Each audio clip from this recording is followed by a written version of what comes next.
This week on the Sports Initiative podcast, I sit down with soccer coach and coach educator David Garcia. He discusses his formative coaching experience with the Spanish F.A. and how this helped develop him as a practitioner, his practice and practice design beliefs in order to develop players, as well as the importance of pattern recognition when trying to analyse the game. As always, if you enjoy this podcast, please make sure you share it with friends and family. I hope you enjoy.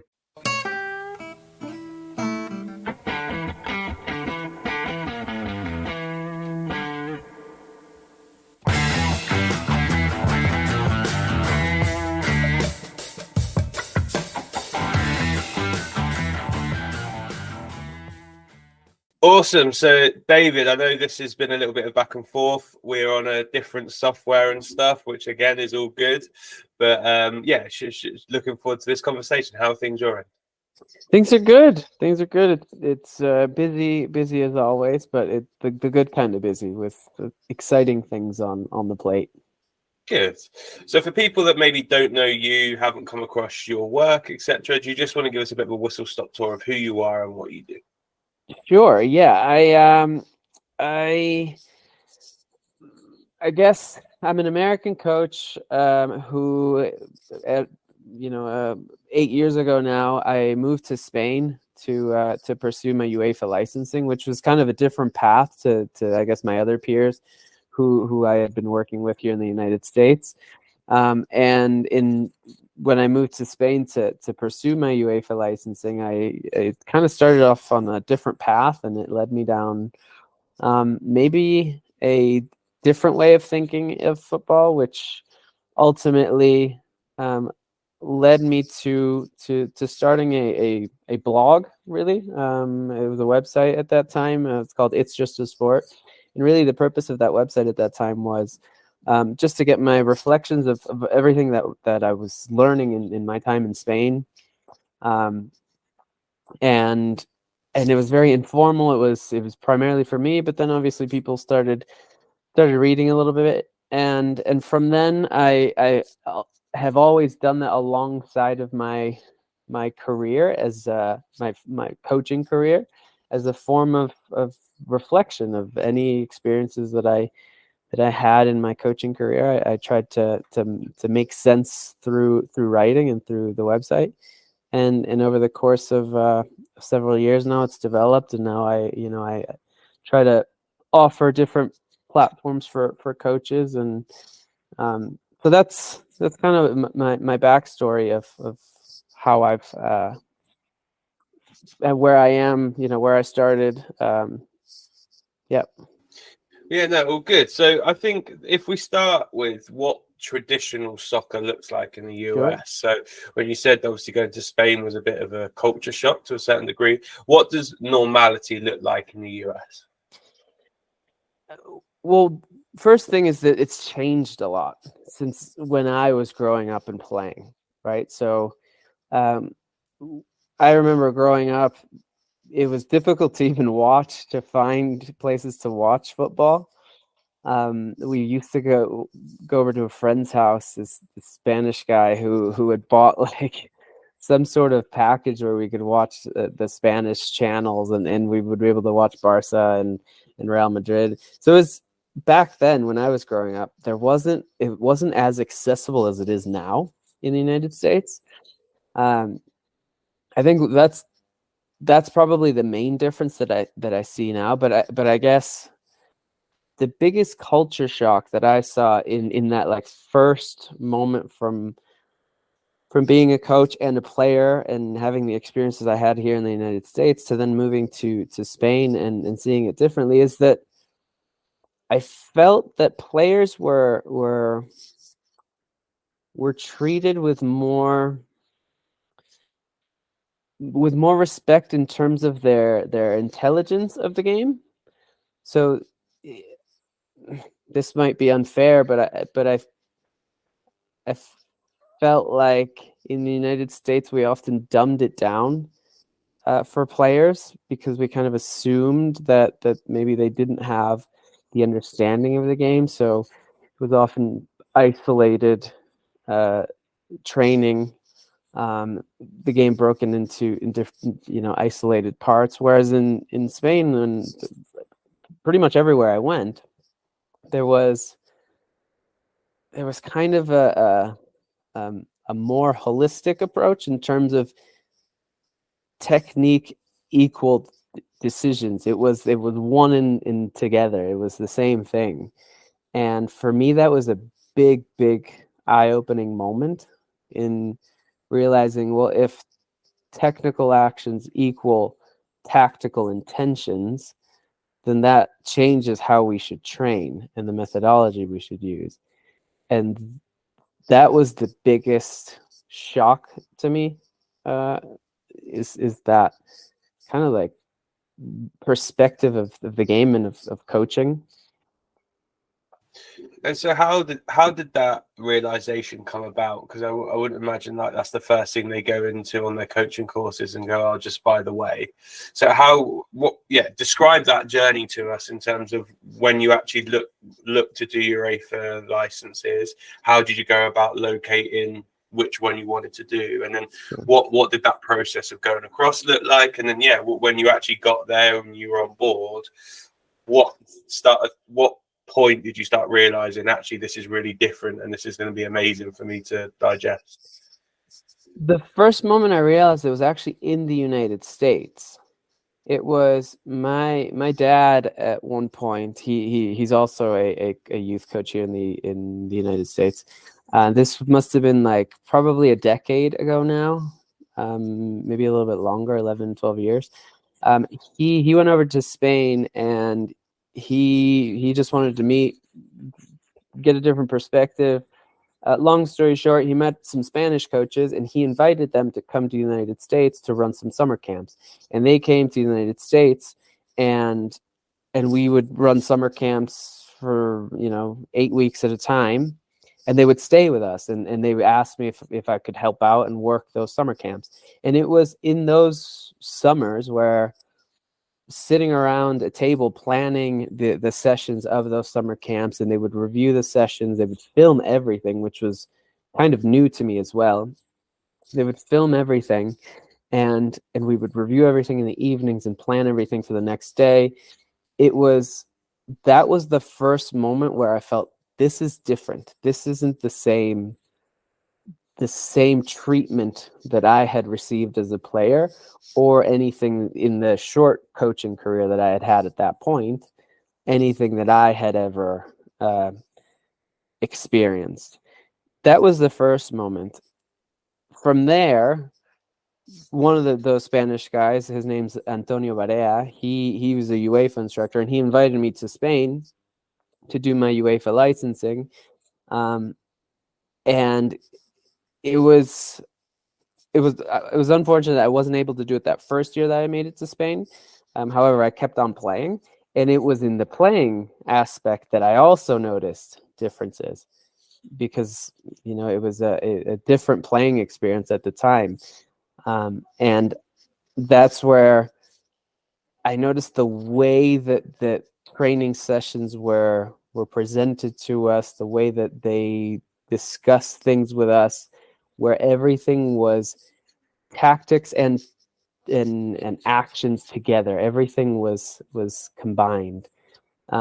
So that playing career, that 1 year that I played in Spain, was definitely eye-opening as well. And then when I started to do the Uefa courses, that's when I noticed I had some fantastic instructors. I had, like I mentioned, Antonio Barea, a guy by the name Oscar Cano Moreno, who's a professional coach. He primarily works in the 3rd division of Spain, but he's written many books on positional play. I had a guy named David Tenorio, and all of them, I feel like, kind of opened up this world to me. And it was, now that I look back on it, I received that kind of paradigm shift in doses. Like it was those summers, it was short doses. Then it was that playing experience where I was getting to experience, but didn't know what was behind the curtain, per se. And then when I got into the Uefa courses, everything opened up for me. And it was those kind of baby steps to this new methodology, a new way of perspective of looking at it, that ultimately led me on this different path, which I've been fortunate enough to try to harness some of those learnings and insights that I've learned over time to hopefully provide different perspective to others. So when we're looking at the UEFA courses themselves, what type of format did they take place? Because I know we've had Greg Patterson on here from the Scottish F.A. They do it a different way to the English F.A., who do it a different way to the Welsh F.A. I think everyone has their way of doing it. And I remember watching a program on Netflix that followed the German, I think, pro license. And it was quite an interesting program. Whilst having to deal with the subtitles, it was really interesting to learn about. So, what did the format of the Spanish one look like when it was actually being delivered to you? So it followed a like scholastic year, so a school year. So we would start in about September time, and what it was is it was in person. Everything was in person. We would meet 3 times a week, and it was usually, in the evenings, always in the evenings from 5 to about 9. And we would just go through different blocks of classes. So it started very general in terms of first aid, in terms of understanding youth, understanding how the human body works, the laws of the game. I remember there was a refereeing course. So there was a referee that actually gave one of the courses, one of the classes, and you had to be knowledgeable in the rules of the game, and he would be very critical that everybody knew the rules and what had to happen. I didn't understand at the time, but that's one of the important things that I feel like is that you should know what makes the game. And then as you went through the year, it got more and more specific. And I remember towards the end of the year, there was Antonio gave a class on tactics and technique, which was basically understanding the technical actions in relation to tactical intentions. Oscar Cano Moreno, he did a course on methodology. David Tenorio, he did a course on, I believe it was training session development. So it got very specific, and those classes or those specific courses within the larger overarching yearly course, like you had to pass every course with a certain amount of with a grade, and every course every class had their exams and their projects that you had to do, and sometimes it was group, sometimes it was individual. And then to finish the entire year, you had to do a practical part of of the UEFA course for that year.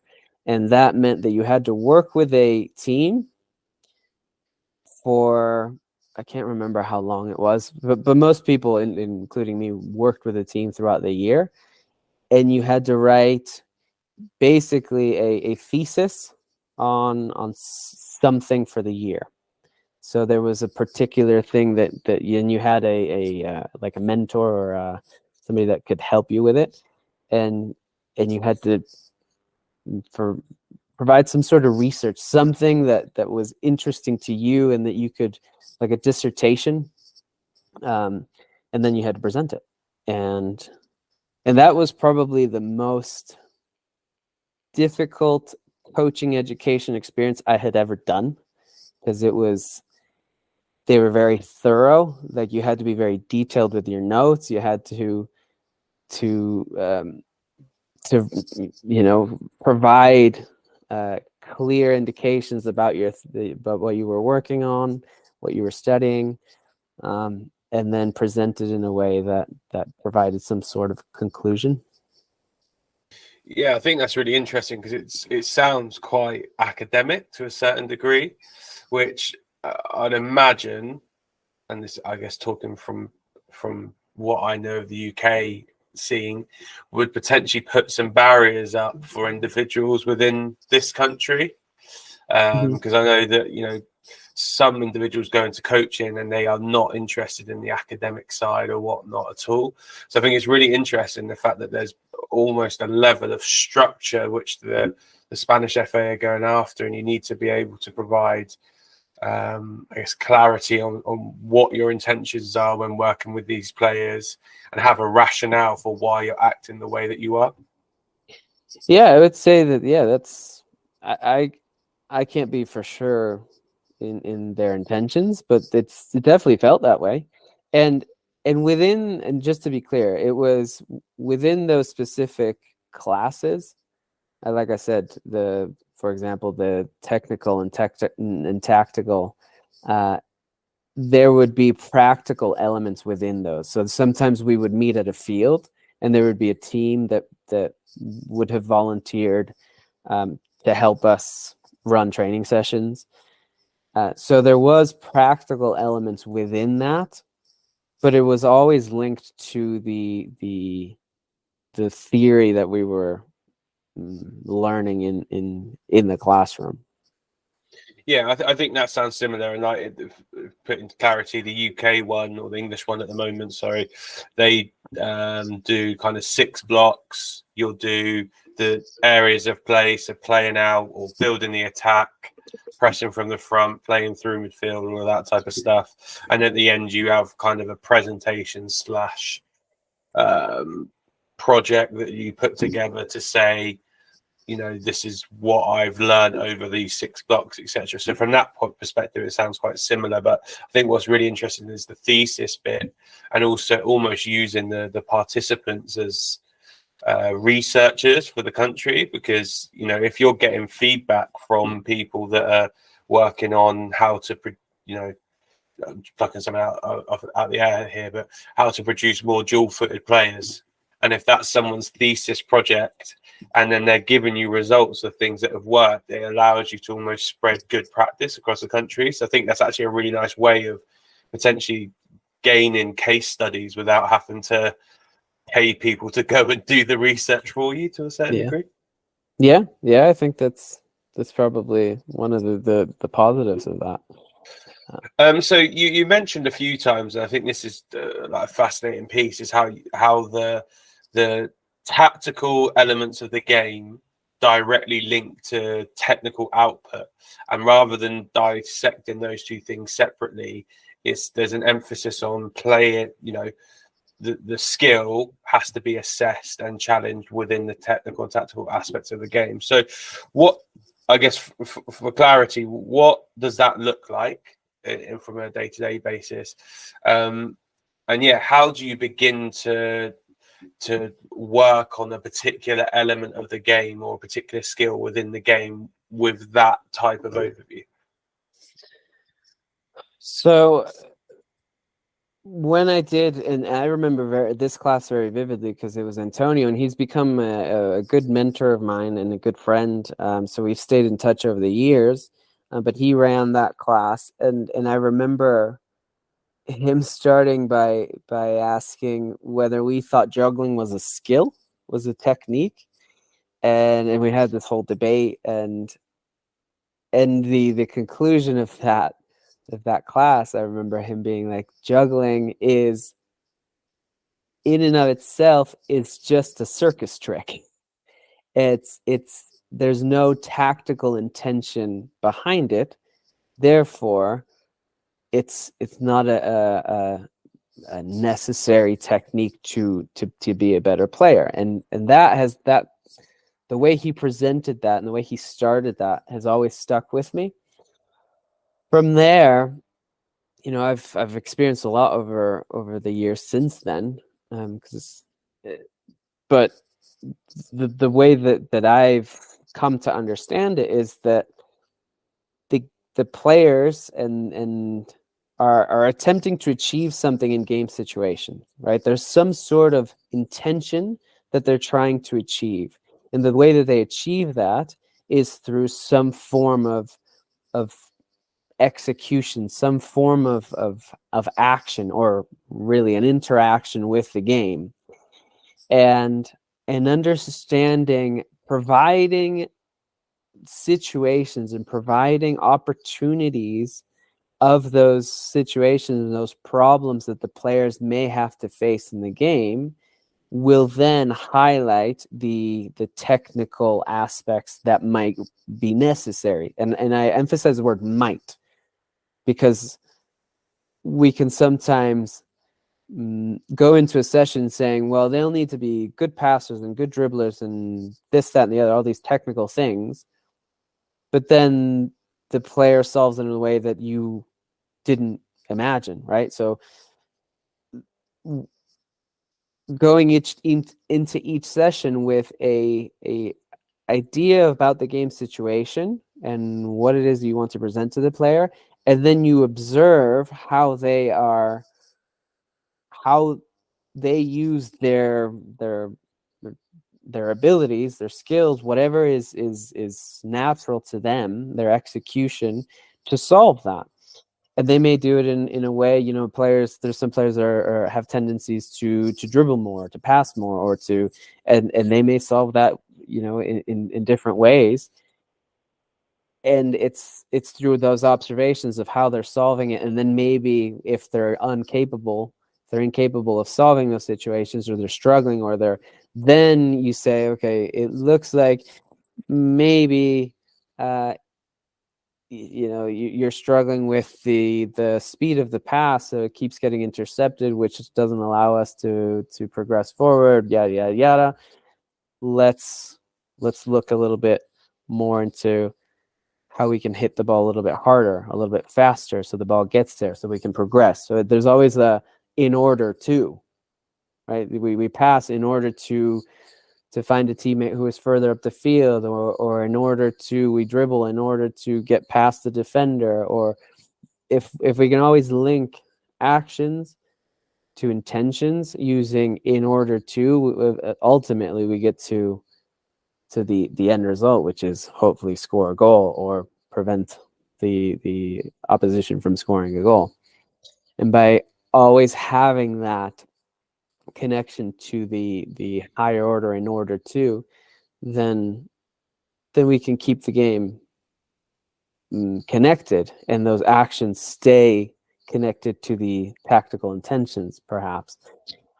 So that's kind of an overview, and then from there, you can be very specific in terms of, and it would be, for youth players, it might be less of a tactical plan, right, and more of an understanding about just we want to possess the ball so we can progress the ball, as opposed to if you're working with an age group where it's about competing, it's about winning, then it's, we want to progress the ball into these certain areas so we know that might cause the opposition more difficulties, right?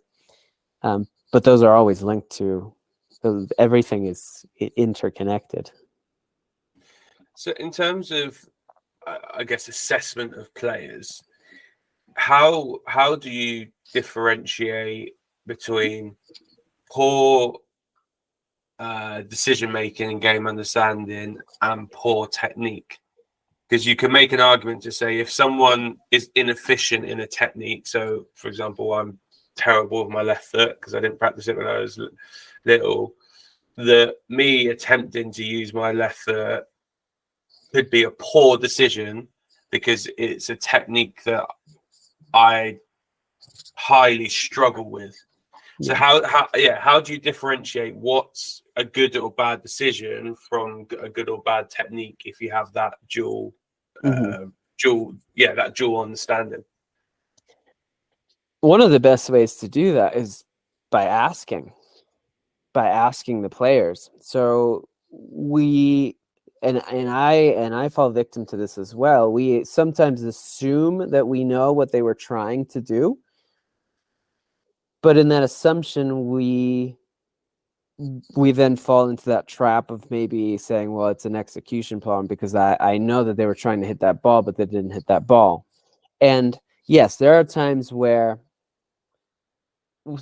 through our observation, and usually, like, if you observe players and you watch their eyes, often you'll have an idea of what they're intending to do because your gaze gives away your intentions often. But that happens so quickly that that might not be the best tool at times, especially if you know, a player is a further distance from you, then that's not possible.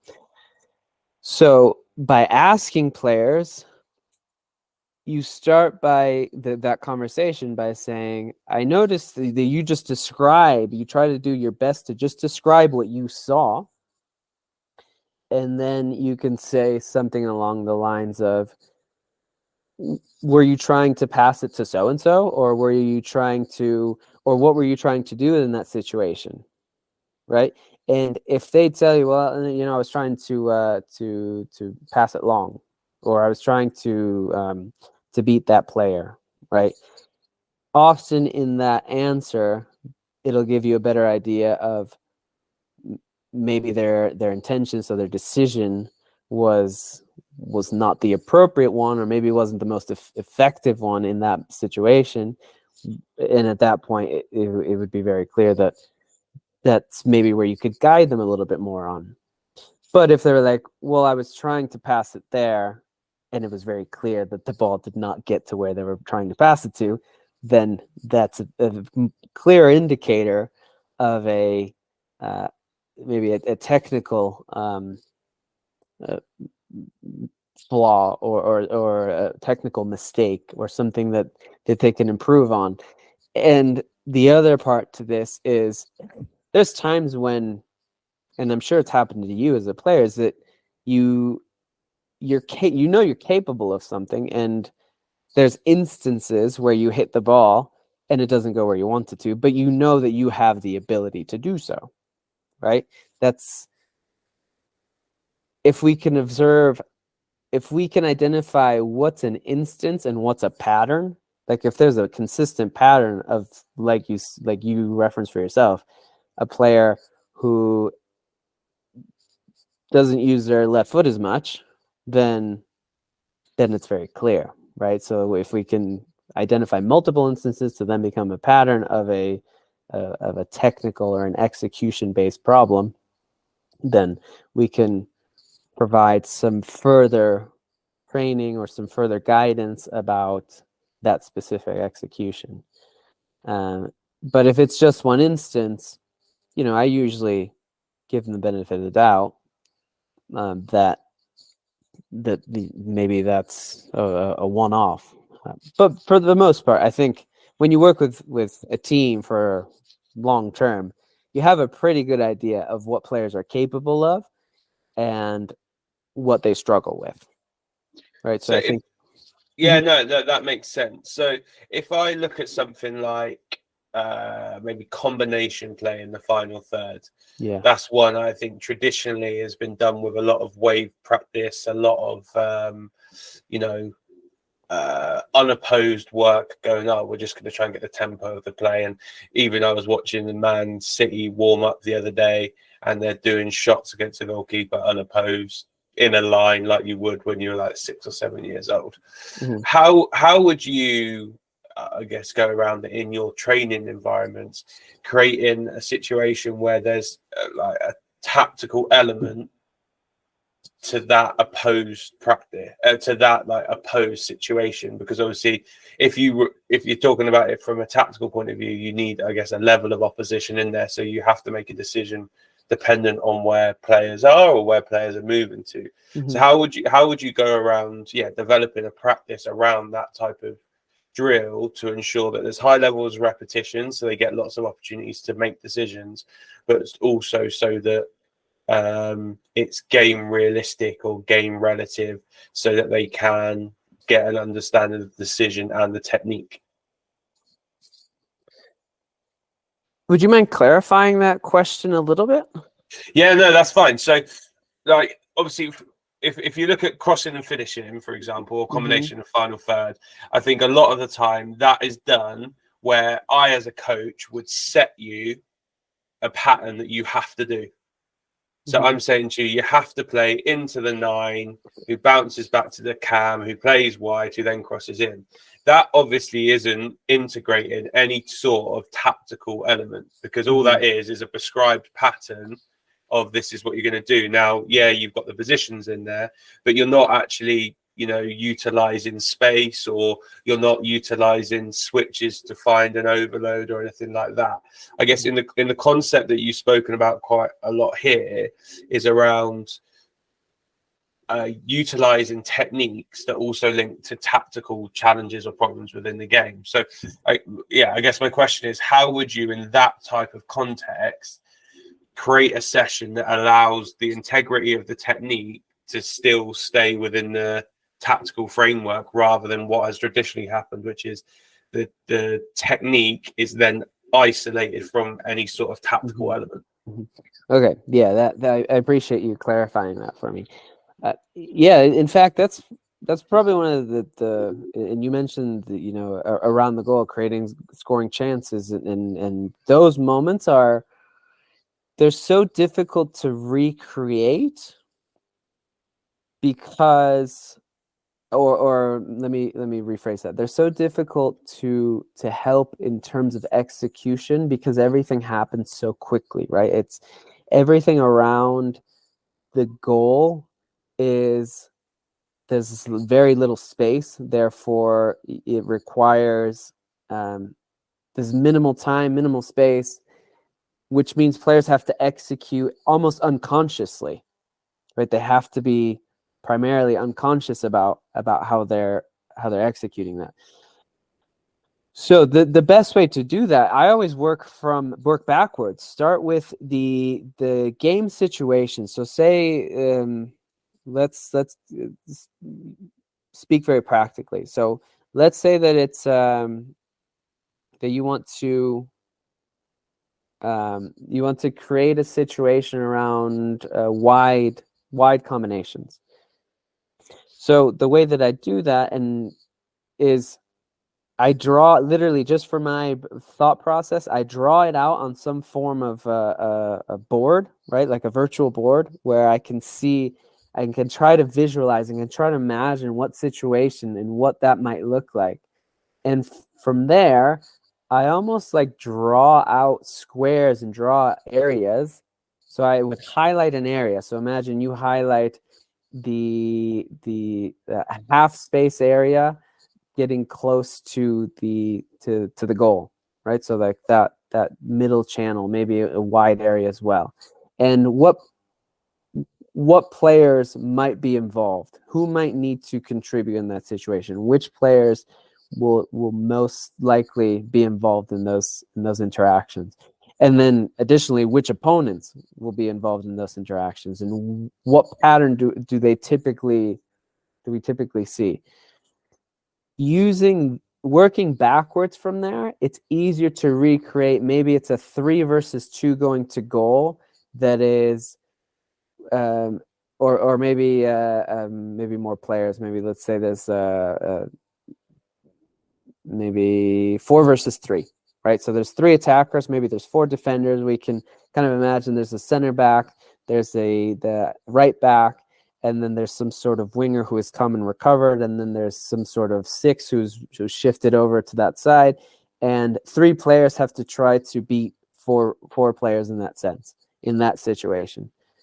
So you can recreate that particular game situation, and by manipulating certain aspects about it, maybe that's the starting points of the defenders, of the opponents, then that creates different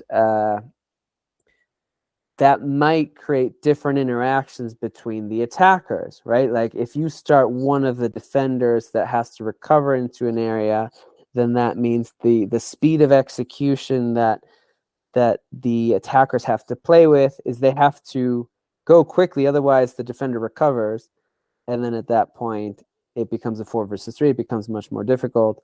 Or maybe it's a much more zoomed out version, and instead of just a wide area, it's the entire third, the last third, the attacking third, and we have that back line of 4, and we can manipulate certain again, I like to use starting positions, or you can manipulate where you put goals, or you can use zonal constraints.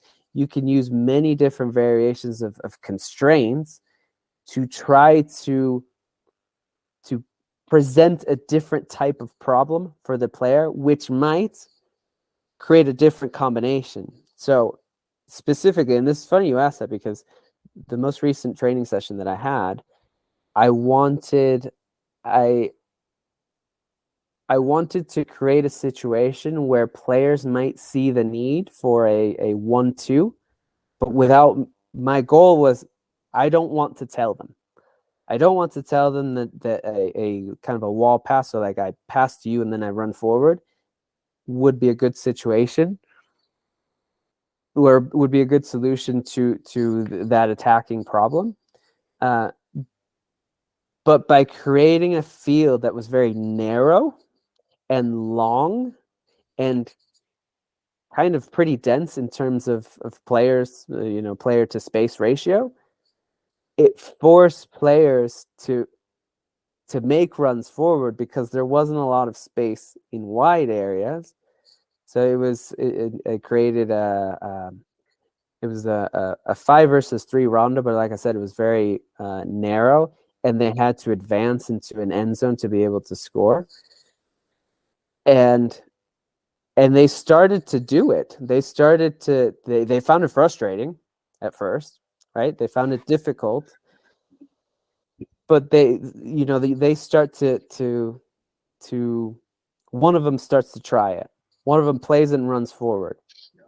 And then you can highlight that and say, hey, so-and-so, can you show us what you did here? And then they show.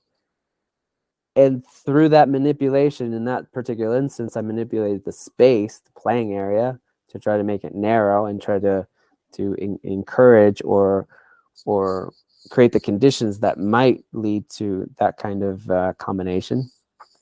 It did emerge. The way that I view how you design a training activity is a little bit like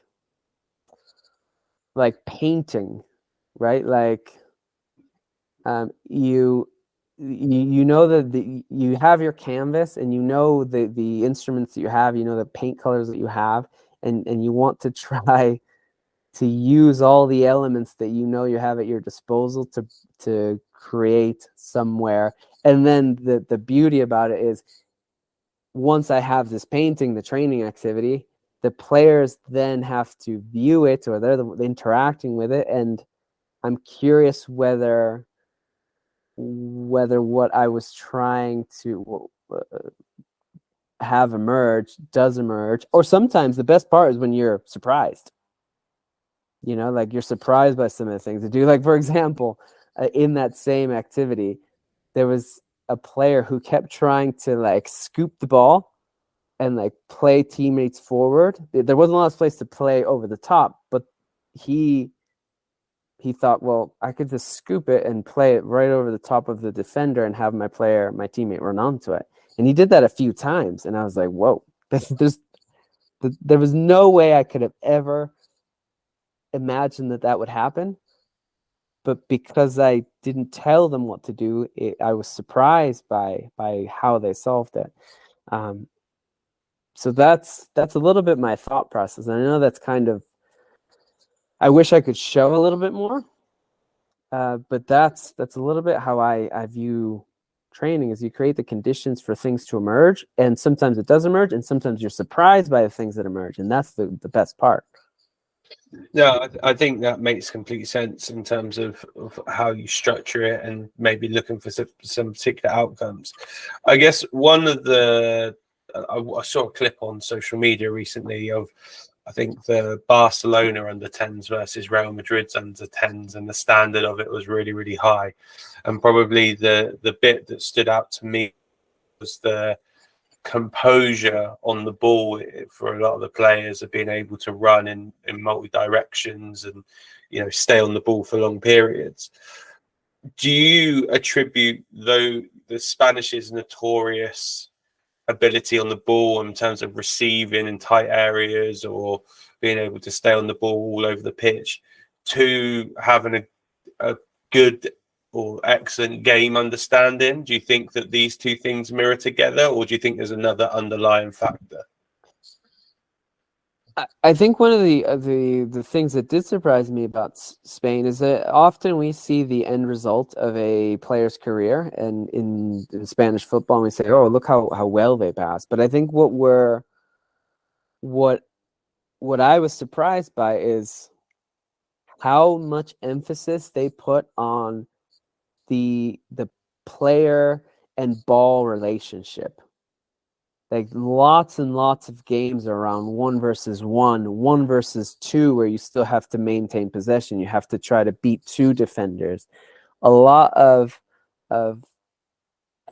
excuse me, a lot of ball manipulation, but in terms of still trying to achieve something, right? And in those instances where there's not a lot of space, and the way that you achieve success in certain games, in small-sided games, is by being really good on the ball. Like you have to really protect the ball. That's one of the things that surprised me the most about when I first started actually going to training fields and watching youth players, is that they're all very good on the ball. And it wasn't that they, I'm sure, like partly is because of the culture, right? Like there's always a ball. I was also an English teacher in Spain, and in schools there was always a ball at recess, and there's like 80 kids in this place, and the only way that you can ever keep the ball is by being really good at keeping the ball, and there's like 20 defenders. So partly it's the culture, is that there's the kids that play are obsessed, and they have a ball around them, and they always have a ball.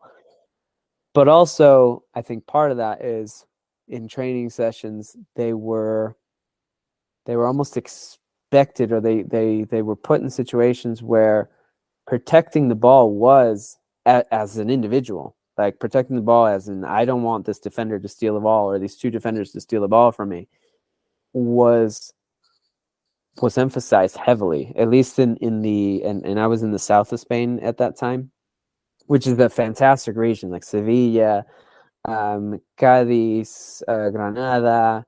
That whole Andalusia region has some incredible football. And that's the big thing that I noticed was, yes, we see passing as the end result, but we don't see when they're 7, 8, 9, 10. There's so much small-sided games in tight areas where you have to be so good on the ball. And the other thing that I at one point considered is that they have so many teams in so many players sometimes, and so little fields, that sometimes teams train on like a sixth of a field, and it'll be like 20 kids, 18 kids training on a sixth of a field. So the only option is to play in super tight spaces. And it's in those spaces that probably they develop, and this is just this is an assumption, there's a theory, is they might develop they grow that relationship with the ball. Yeah, I guess ability to deal with chaos. If you can deal with the ball in those tighter areas, then you're definitely going to be able to do it as the pitches get slightly bigger. Although obviously there'll be challenges on different things like your ball striking. But I know there was a massive fad in the UK of people going for tiny pitches to try and get those similar outcomes, which is interesting.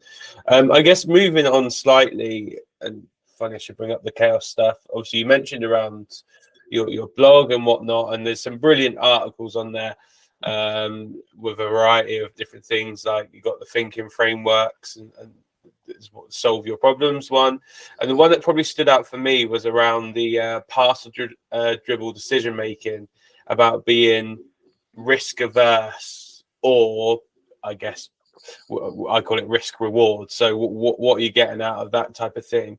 I guess from your perspective, when you're looking at these types of topics, what draws your eye to a particular area, like when you're trying to discuss these things? And yeah, like the risk reward one, you've given some really good examples of Romeu and De Jong at Barcelona. How do you go around dissecting players' play to understand maybe where there's some tactical implications to their decision making, and then go, again, technique, as this has been very heavy based around that? Yeah. So I think one of the biggest skills a coach can have is their ability to notice patterns. So observe what is happening and start to almost, and this is, I can only explain it how I view it and how I sense it and how I feel it, is it's almost like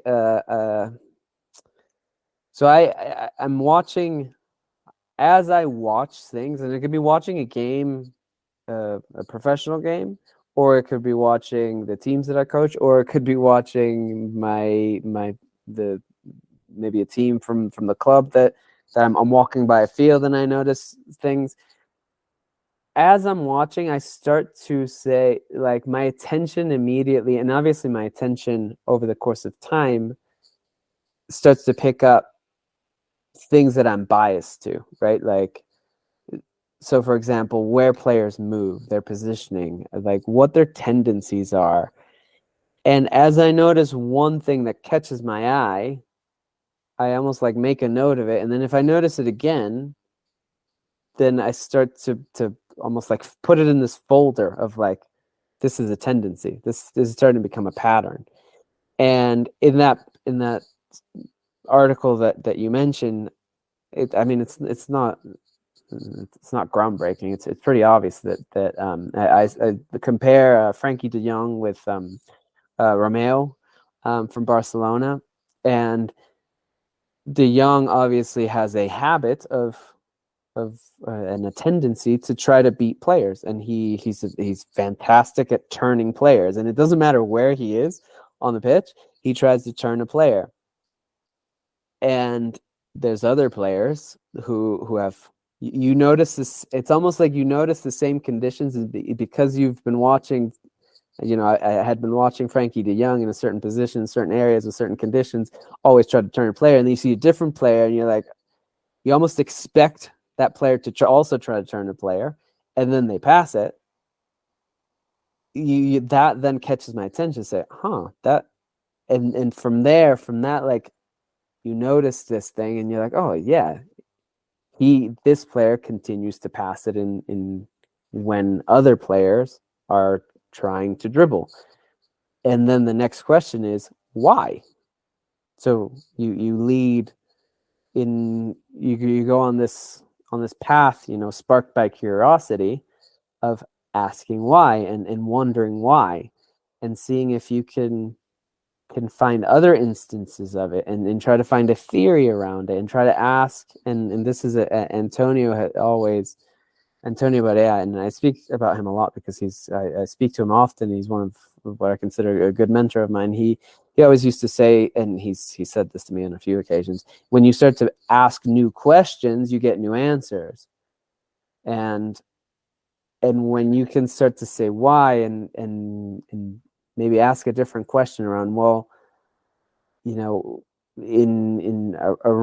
the defensive third, around when in our build-up, do we always have to pass, or can we dribble out, right? So asking those new questions can lead you in a new path of new answers. But all of that whole process starts with noticing patterns.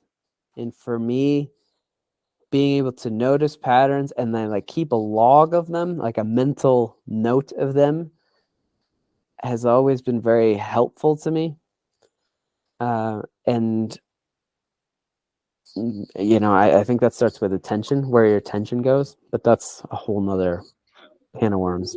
No, I think it's an interesting point, because you said the analytical nature of football does lend itself to that, and I actually think, you know, some of the best in-game coaches are probably those that are able to analyze and recognize patterns or challenges or what opponents are trying to do quickly.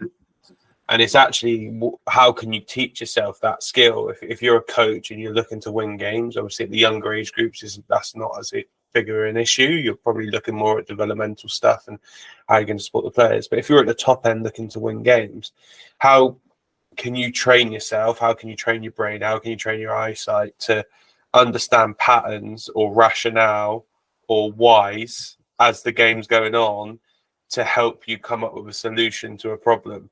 Because ultimately you need to be able to do it, and then if you can do it, you want to ideally train your players to be able to do the same, so they have an understanding of, okay, they're going after this, which means we could counter with X, Y, Z, and kind of utilize that. So I think it's a really interesting point you make around, you know, analyzing stuff and going, well, is there a different way of solving this problem, and why? I watched the Tottenham game last night as a Spurs fan, and staying high as nine men was a new one for me. But I guess I understand the why. I think if Van der Ven had stayed on, it would have been an interesting one, because he actually did okay.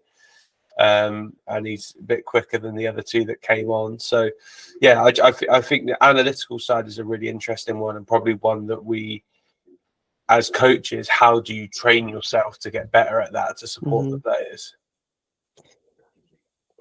It's a hard question, yeah, because I do think that is the what it ultimately sets apart a good coach, is that they have trained their attention, and often it's training, they have trained their attention unconsciously. So there's things that you don't know, and you don't know that you know. Do you know what I mean? Like that attention is oh man, I've gone on to way too many rabbit holes of trying to understand the psychology of attention and try to understand how people learn. But one of the things that I have learned is that attention and what people pay attention to is goal driven or objective driven, which means that if you don't have goals, and goals also means some sort of consequence, if you don't have objectives or goals that force your attention to pay attention to those things, then your brain will never do it. And I always use the example of a real estate agent, or a realtor, as we call it here in the United States, somebody that sells houses, and a thief. So a thief walks into a house and they notice the jewelry, they notice the alarm that potentially the house has, they notice the nice silverware, or they notice the stereo. However, when a real estate agent walks into a house, they notice the big windows, they notice where the sun comes in, they notice the paint color, they notice how big the bedrooms are, the closet space, the bathrooms. Two people can walk into that same house and pay attention and also ignore many like opposing things, because their objectives are different. And how I've then related this to football and to getting better as a coach is, if you're watching with an objective in mind, okay, maybe it's less it's less enjoyable, and for me it's not, but so you say this, I'm going to watch to see maybe a specific player, right? So then as you're watching that specific player, you're ignoring everything else. Therefore, you might pick up things about this specific player. And then additionally, the other part of this is, if you're in roles where, for example, if you're the analyst at Manchester City and you're watching games, and the consequences of you not picking up patterns of the opposition is that your team loses, and then Guardiola's like, why didn't you notice these things? That's a high consequence.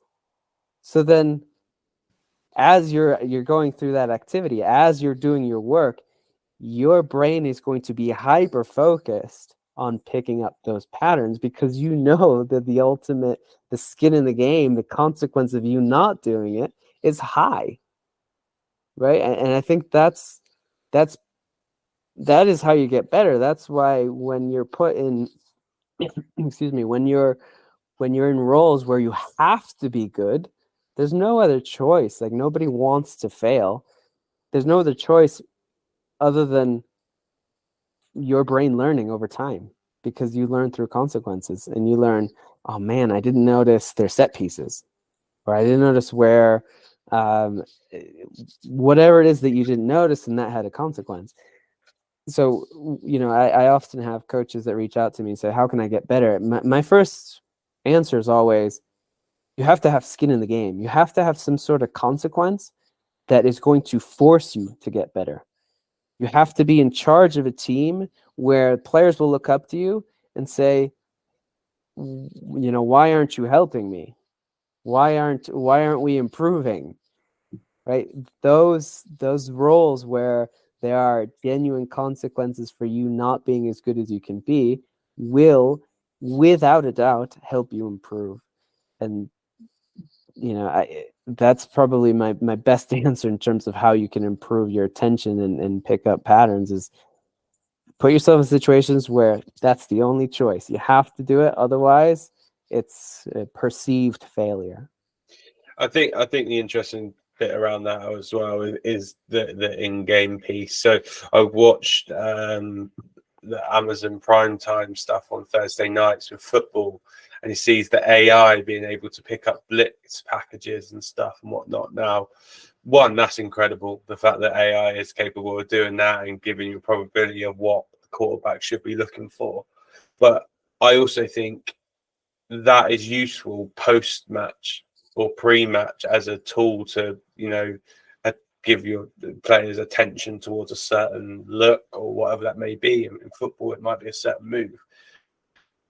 But the game's so fluid, football's so fluid, that actually you need players and people that are able to react there and then at that moment right now to what they see.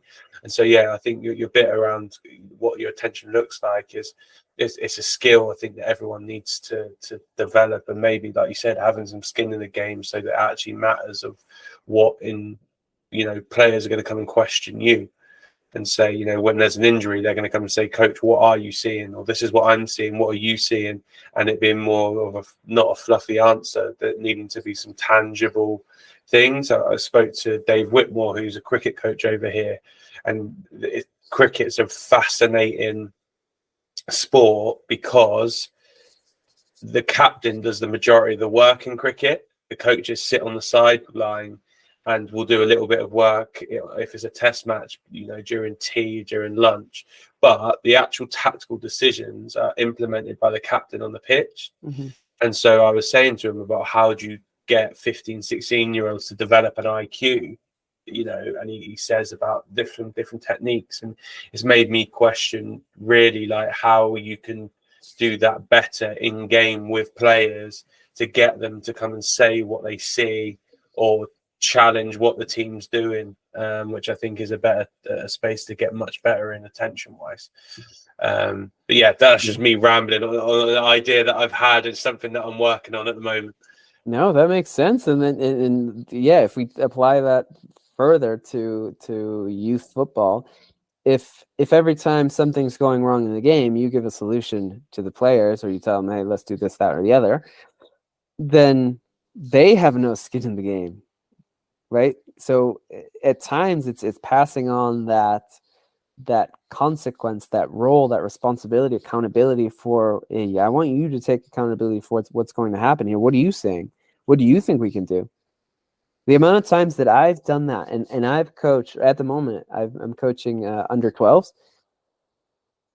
By the end of the season, I expect them to be able to watch, to be playing a game, and at halftime tell me what they think we can do. to try to change the game or to solve a certain problem. So if they're pressing in a certain way, what do you think we can do? And that comes with time. And the first part about that, and it is a process, but the first step to that is I need them to pay attention to the opposition. So from the very first game of the season, I asked them, set the other team up. So we have a visual board, set the other team up so that they can start to recognize patterns. They can start to recognize pressing structures. They can start to recognize certain things because that is attuning their attention to what is important or what will help them solve problems. No, for sure. I'm conscious of time of what we allotted for this. And I guess one last question me, which is if I were to speak to the players you coach, how would you hope they described you in 3 words and why?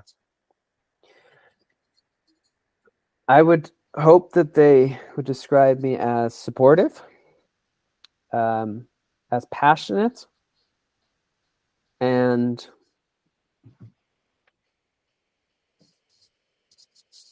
helpful, because the experience of playing is, especially for young players, is it can be if not done properly, it can be a traumatic one that it's very emotional, and often young people don't have the emotional regulation to know what they're feeling and to know how to process those feelings. So to have someone alongside of them be like, it's okay, or hey, you did well, or whatever is required of that situation to help them gain and develop the tools to self-regulate, that's helpful to making sure that they enjoy the sport. Because if they if they feel like it's a traumatic experience, they're probably going to quit sooner rather than later. And I want them to continue the game. And passionate, because hopefully if they see my passion, because I'm very passionate about the sport, it's something that's given me a lot, and I want to make sure that continues on for the players that I coach. If they see how much I'm passionate about it, then hopefully that through being exposed to that passion, they feel that passion as well. And then helpful because they're learning, right? They're learning, and at times they won't know the best way forward, and having somebody be like, well, have you given this a thought, or what about this, and have you tried this?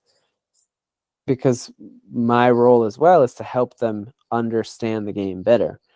So through those things, hopefully it's an experience where they continue to enjoy it, they continue to want to enjoy it in the future, and they get better, which will hopefully improve their overall experience of it. The better you are at something, the more you enjoy it.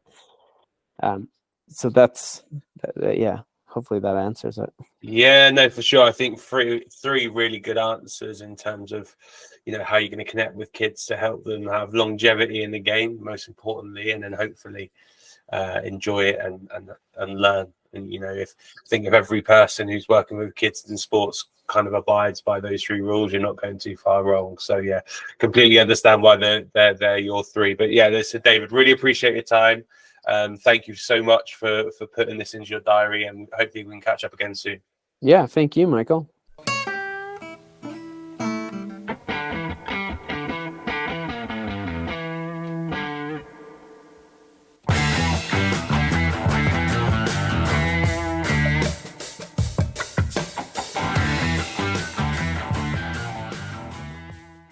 Thanks for listening to the Sports Initiative podcast with me, Michael Wright. Please remember to follow us on Twitter, Facebook and Instagram at the Sports Initiative Podcast, and share this podcast with friends and family. I'll see you next week.